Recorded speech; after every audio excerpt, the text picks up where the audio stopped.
Magandang hapon mula sa Pag-asa Weather Forecasting Center. Ito ng ating update sa magiging tayo ng panahon sa susunod na 24 oras. So patuloy na nga na nasa labas ng ating Philippine Area of Responsibility itong sentro ni Bagyong Inday na inulit ko po, no? Lumabas ito kaninang umaga ng ating PAR. So latest location natin as of 4 p.m. nasa layong 695 kilometers hilaga ng Itbayat, Batanes. May taglay itong lakas ng hangin na malapit sa gitna na umaabot ng 140 kilometers per hour at magbugso na umaabot ng 170 kilometers per hour. At sa kasalukuyan gumagalaw ito pa hilagang Kanluran, northwestward sa bilis na 40 kilometers per hour. At inaasahan natin na patuloy itong lalayo sa ating bansa at makikita natin dito sa ating latest satellite images itong mga makakapal na kaulapan sa West Philippine Sea na umaabot dito sa kanurang bahagi ng Pilipinas ay ang patuloy na pag-iral ng southwest monsoon o yung hanging habagat na patuloy na pinapalakas ni Bagyong Inday kahit na nasa labas na ito ng ating PAR. So dahil sa habagat, asahan pa rin natin yung mga kaulapan at mga malalakas sa pag-ulan sa Metro Manila at malaking bahagi ng ating bansa. At ito po yung ating latest track and intensity forecast para kay Bagyong Inday, no? So, sa mga susunod na oras, for the next 12 hours, magpapatuloy yung generally pahilagang kanluran na paggalaw nito. Patuloy yung paghina nito. So, weakening trend po yung ating nakikita para kay Bagyong Inday na kung saan posible nga itong maglandfall dito sa eastern China sa mga susunod na oras. Gayunpaman, itong trough extension nito ay makaka-apekto pa rin sa ilang areas na extreme northern Luzon. At ayun nga po, patuloy rin itong palalakasin or hahatakin yung ating habagat na magpapaulan sa malaking bahagi ng Pilipinas. At ito po yung ating magiging lagay ng panahon bukas dito sa Metro Manila at malaking bahagi ng ating bansa. So Metro Manila pa rin at malaking bahagi ng Luzon, magpapatuloy itong maulap na kalangitan at mataas sa tsansa ng pag-ulan. So pinakamaapektuhan ng mga pag-ulan na dulot ng habagat, itong kanlurang bahagi ng Luzon. So sa area ng Zambales, Bataan, pati na rin dito sa bahagi ng Occidental Mindoro. So ito po yung tinatawag nating panahon, yung monsoon rains. Ito yung mga tuloy-tuloy na pag-ulan na nagtatagal ng buong araw. For Metro Manila and the rest of Luzon, nasan pa rin natin yung significant heavy rainfall sa mga susunod na araw. Sa bahagi naman ng Palawan, pati na rin sa Visayas at sa Mindanao, so mababawasan yung mga pag-ulan dito sa central and eastern portions ng Mindanao, pero magpapatuloy pa rin yung mga pag-ulan na dulot ng habagat sa Palawan, buong Visayas, pati na rin dito sa western Mindanao. Sa mga areas po yan ng Zamboanga Peninsula at Barm. Kaya patuloy po tayo mag-monitor, maging handa tayo, maging alerto sa mga banta ng flooding or landslides. So para mas maging descriptive po yung kung ano ba yung mga panahon o yung gaano karaming pag-ulan yung ating mararanasan, ito po yung ating latest weather advisory issued ngayong alas 5 ng hapon. So for the next 24 hours, simula ngayong hapon hanggang bukas ng hapon, posible tayong makaranas ng intense rains, no? 100 to 200 millimeters sa mga pag-ulan dito sa mga areas shaded ng yellow sa bahagi ng Zambales, Bataan, at Occidental Mindoro. So mapapansin natin, ito yung mga lugar na pinakamaapektuhan ng mga malalakas na pag-ulan na dulot ng habagat. Samantala, moderate to heavy rains, posible umabot ng 100 mm sa mga pag-ulan.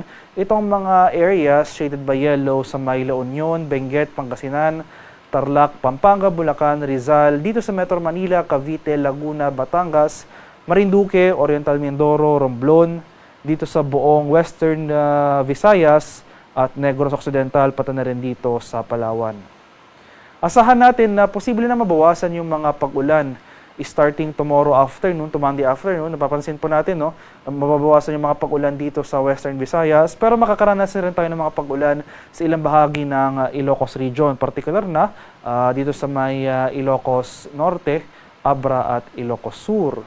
So magpapatuloy yung mga malalakas sa pag-ulan dito sa Zambales, Bataan at Occidental Mindoro, pero mapapansin po natin na itong mga lugar na walang kulay, hindi porket wala pong kulay, ibig sabihin wala na po tayong pag-ulan na mararanasan.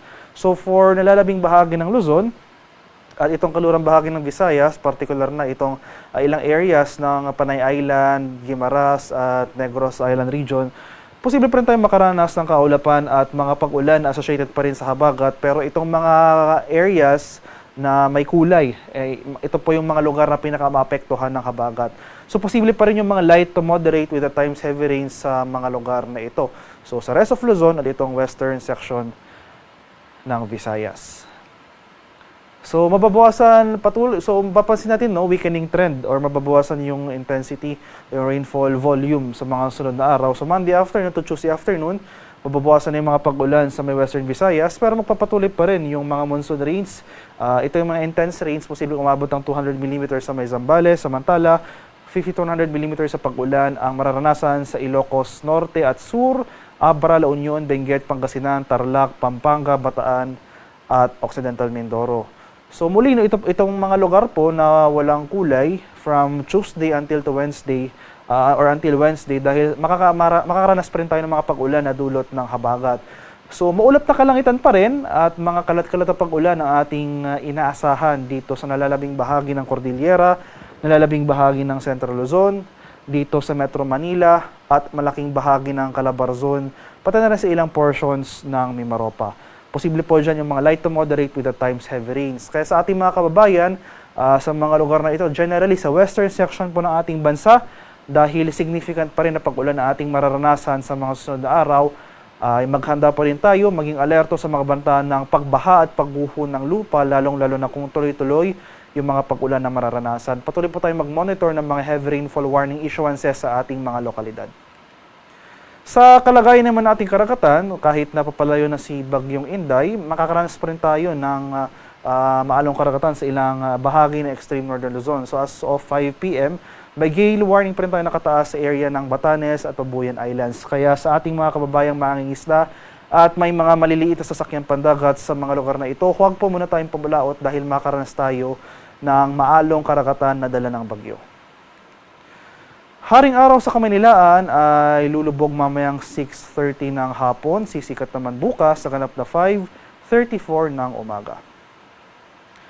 At para sa karagdagang impormasyon tungkol sa ulat panahon, lalong-lalo na sa mga heavy rainfall warning issuances sa ating mga lokalidad, maski yung mga thunderstorm advisories ay follow po kami sa aming social media accounts at DUST Pag-asa. Mag-subscribe na rin kayo sa aming YouTube channel sa DUST Pag-asa Weather Report at palaging bisitahin ang aming official website sa pag-asa.dust.gov.ph at panahon.gov.ph.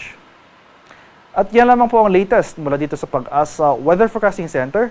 Magandang hapon sa ating lahat. Ako po si Dan Villamil nag-uulat.